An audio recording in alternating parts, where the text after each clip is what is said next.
Praise the lord. సిలువ సాక్షి ministries daily bread కార్యక్రమానికి స్వాగతం. ఈరోజు 10వ తారీఖు మే నెల 2020 సంవత్సరం. దేవుడు ఈ రోజంతటిని మీకు బహు ఆశీర్వాదకరముగా చేయనుగాక. ఆమెన్. ముందుగా ఒక ఆత్మీయ గీతాన్ని చూద్దాం.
చక్కటి ఆత్మీయ గీతాన్ని చూసి ఆనందించారు కదా.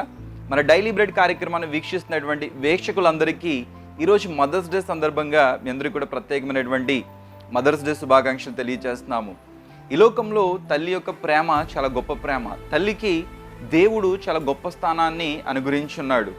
ఈ లోకంలో ప్రతి ప్రేమకి ఒక ఎక్స్పైరీ డేట్ ఉంటుంది. అంటే మనం నచ్చినప్పుడు ఒకలాగా, నచ్చినప్పుడు ఒకలాగా, ఇలాగ ప్రేమ అనేది రకరకాలుగా మారుతూ ఉంటుంది. కానీ ఒక తల్లి ప్రేమ మాత్రమే ఎక్స్పైరీ డేట్ లేకుండా ఎల్లకాలం కూడా మనల్ని ప్రేమిస్తూ ఉంటుంది.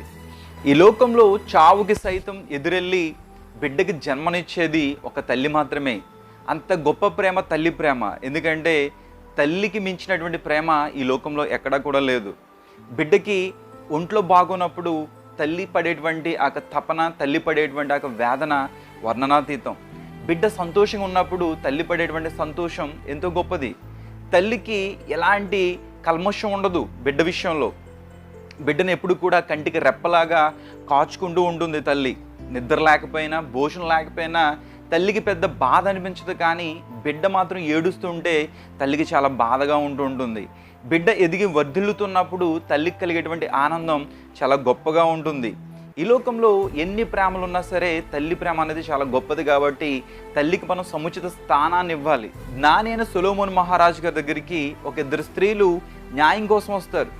వచ్చినటువంటి ఆ ఇద్దరు స్త్రీలలో మొదటి స్త్రీ అన్న మాట ఏంటంటే, మహారాజా, మేమిద్దరం కూడా ఒకే ఇంట్లో ఉంటాం.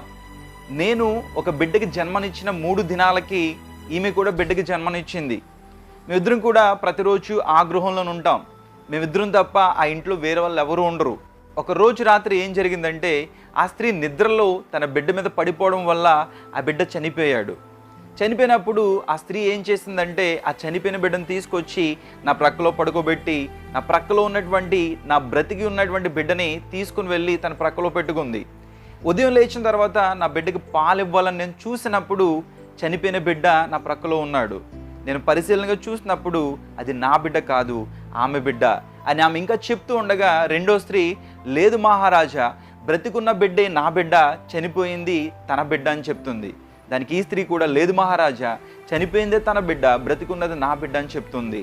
వీళ్ళ గొడవంతా చూసినటువంటి సొలొమోను మహారాజు గారు తన సేవకుడిని ఒక కత్తి తీసుకురమ్మని ఆజ్ఞాపిస్తారు. ఆ సేవకుడు కత్తి తీసుకుని వచ్చిన తర్వాత సొలొమోను మహారాజు గారు చెప్పినటువంటి ఆ తీర్పు ఏంటంటే, ఆ బ్రతికున్న బిడ్డని 2 ముక్కలు చేయండి. 2 ముక్కలు చేసిన తర్వాత చెరొక సగం ఆ ఇద్దరు స్త్రీలకి ఇచ్చివేయండి అని చెప్పినప్పుడు ఆ బ్రతికున్న బిడ్డ యొక్క తల్లి పేగులు తరుగుకుపోయినదే. చాలా చక్కటి మాట బైబిల్లో రాయబడి ఉంది.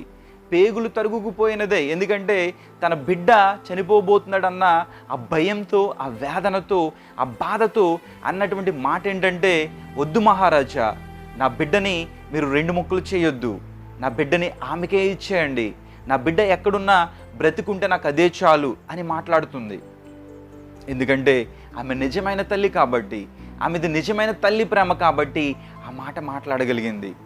ఈ చనిపోయిన బిడ్డ యొక్క తల్లి ఏమంటదంటే, లేదు మహారాజా, మీరు అన్నదే కరెక్ట్, ఆ బిడ్డను 2 ముక్కలు చేయండి, చెరొక సగం ఇచ్చేయండి అని చెప్తుంది.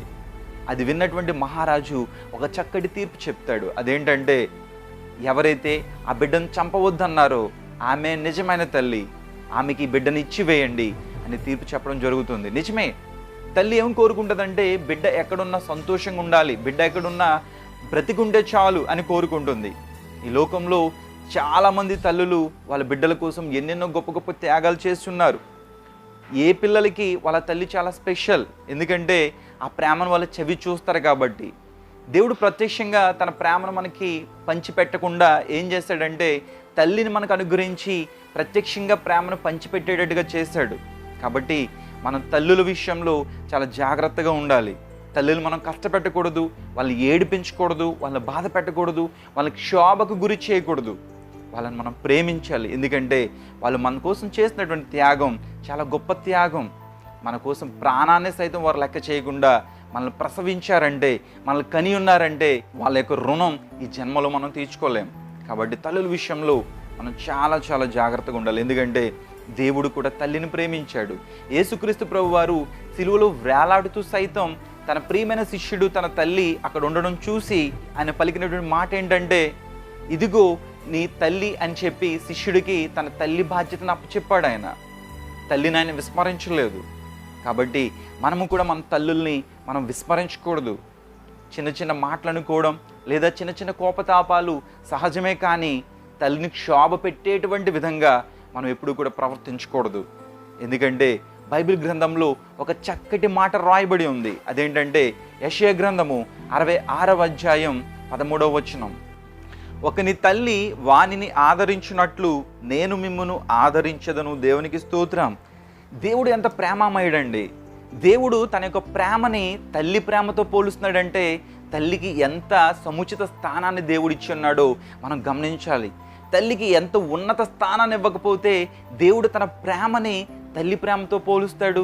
ఒకని తల్లి వానిని ఆదరించినట్లుగా నేను మిమ్మల్ని ఆదరించదును అని దేవుడే సెలవిస్తున్నాడు. తన ప్రేమని తల్లి ప్రేమతో పోలుస్తున్నాడు దేవుడు. అంటే మనం తల్లి ప్రేమను పొందుకుంటూ ఉన్నామంటే దేవుని యొక్క ప్రేమను మనం పొందుకుంటున్నట్లే. మన తల్లిని మనం విస్మరిస్తూ ఉన్నట్లయితే దేవుణ్ణి మనం విస్మరిస్తూ ఉన్నట్లే. కాబట్టి ఈరోజు మరి తల్లుల దినోత్సవం కాబట్టి మన తల్లుల్ని ఈరోజు ఒక్కరోజే మనం సంతోషపెట్టడం కాదు, కానీ మనం ప్రతిదినము కూడా మన తల్లులను మనం ప్రేమిద్దాం, వారిని సంతోషపెడదాం, వారిని ఆనందింపచేద్దాం, వారికి ప్రియమైనటువంటి బిడ్డలుగా మనం నడుచుకుందాం. అట్టి రీతిగా దేవుడు మనలందరినీ దీవించి ఆశీర్వదించునుగాక. ఆమేన్. పరిశుద్ధుడా, మీకు ఘనమైన నామానికి వేలాస్తుతులు స్తోత్రాలు. గతించిన కాలమంతా మీకు బలమైన బాహువు కింద మమ్మల్ని కాచి కాపాడినందుకు మీకే వందనాలు, స్తోత్రాలు ప్రభువా. ఈరోజు నాయన మదర్స్ డే సందర్భంగా తల్లి యొక్క ఔన్నత్యాన్ని, తల్లి యొక్క గొప్పతనాన్ని మాకు తెలియచేసినందుకు మీకే వందనాలు, స్తోత్రాలు. మీకు వాక్యాన్ని బట్టి మీకు ప్రేమని తల్లి ప్రేమతో మీరు పోల్చున్నారు, మీకే వందనాలు, స్తోత్రాలు. అంత గొప్ప తల్లిని నాయన మేము విస్మరించకుండా తల్లిని ప్రేమిస్తూ నాయన తల్లి యొక్క మాటలు వింటూ మేమందరం కూడా జీవించడానికి సహాయం చేయమని ప్రార్థన చేయించున్నాం. అట్టి రీతిగానే ఇక కరోనా వైరస్ నుంచి నాయన ప్రపంచాన్ని అతి త్వరలో మీరు కాచి కాపాడబోతున్నందుకు మీకే వందనాలు, స్తోత్రాలు. బాధితులందరికీ కూడా శీఘ్రంగా స్వస్థత అనుగ్రహించండి. వారి కుటుంబాల్లో మీ యొక్క శాంతిని, సమాధానం అనుగ్రహించండి. రాష్ట్ర నాయకులకు, దేశ నాయకులకు, ప్రపంచ నాయకులకు మీకు జ్ఞానాన్ని ఇవ్వండి, నడిపింపునివ్వండి. అట్టి రీతిగానే ప్రభువా, ఎవరైతే ఆకలితో అలమటించిపోతున్నారో వారందరికీ కూడా అనుదిన ఆహారాన్ని సమృద్ధికరంగా దయచేయమని ప్రార్థన చేయించున్నాం. అలాగే ప్రభువా, డాక్టర్స్ని, వైద్య సిబ్బందిని, పోలీస్ డిపార్ట్మెంట్ వారిని, శానిటేషన్ డిపార్ట్మెంట్ వారిని దీవించండి. వారి కుటుంబాలను సైతం నాయన ప్రక్కన పెట్టి వారు విధులు నిర్వహిస్తూ ఉండగా వారందరికీ కూడా మీకు భద్రత, కాపుదల దయచేయండి. అటు రీతిగాని వైజాగ్లో జరిగినటువంటి ఘోరమైనటువంటి ఆ యొక్క ప్రమాదాన్ని బట్టి మేము ప్రార్థన చేయించున్నాం ప్రభువా.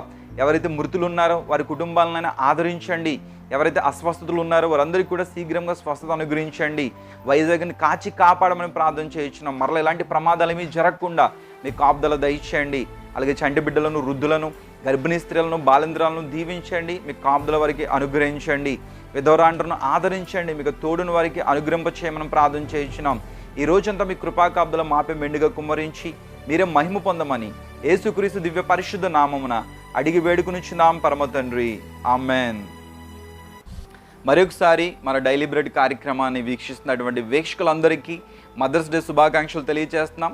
మనందరం కూడా మన తల్లిని మనం ప్రేమిద్దాం. ఎందుకంటే మన తల్లిని మనం ప్రేమించినట్లయితే మన దేవుడిని మనం ప్రేమించినట్లు. ఎందుకంటే ఆయన ప్రేమని తల్లి ప్రేమతో ఆయన పోలుస్తున్నారు. కాబట్టి మన తల్లిని మనం ప్రేమిస్తూ మన కుటుంబం అంతా కూడా దేవుని యొక్క సహవాసంలో ఉంటూ ఆయన యొక్క నిత్య జీవానికి వారసులం అవుదాం. ఈరోజు ఎవరైతే బర్త్డేస్, వెడ్డింగ్ యానివర్సరీస్ జరుపుకుంటున్నారో వారందరికీ కూడా మన సిలువ సాక్షి మినిస్ట్రీస్ తరపున ప్రత్యేకమైనటువంటి శుభాకాంక్షలు తెలియజేస్తున్నాము. అండ్ వారికి ఈరోజు దేవుడు ఏ వాగ్దానాన్ని అనుగ్రహిస్తున్నాడో ఒకసారి మనం చూద్దాం. Yes, here is the promise for today. వాగ్దానం వచ్చి, నా యొద్దకు రండి, నేను మీకు విశ్రాంతి కలుగు చేతును. దేవునికి స్తోత్రం. మరలా చదువుతున్నాను.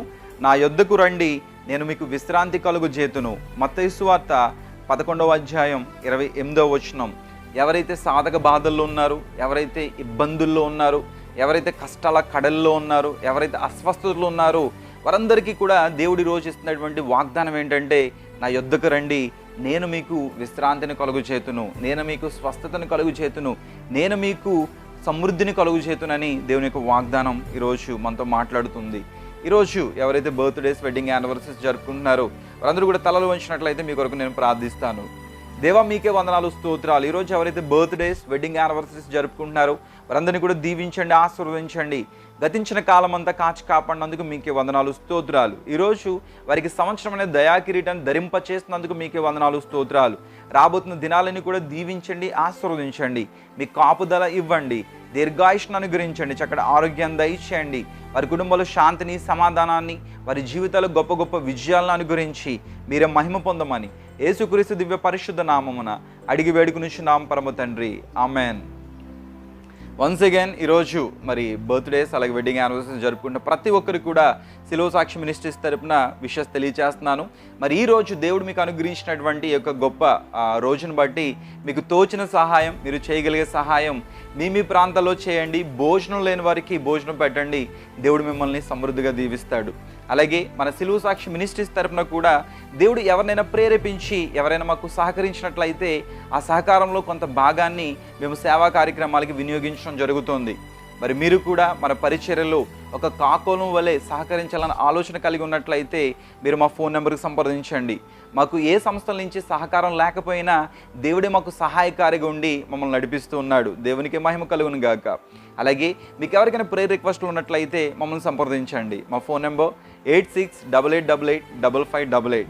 ఇంకా ఎవరైనా సిలువ సాక్షి యూట్యూబ్ ఛానల్ని సబ్స్క్రైబ్ చేసుకున్నట్లయితే ప్లీజ్ డూ సబ్స్క్రైబ్. అలాగే మీ ఫ్రెండ్స్కి అలాగే మీ ఫ్యామిలీ మెంబర్స్కి షేర్ చేయండి, సబ్స్క్రైబ్ చేయండి అండ్ దైవ దీవెనలు పొందండి. దేవుడు మిమ్మల్ని అందరినీ బహుగా దీవించి ఆశీర్వదించును గాక. God bless you all.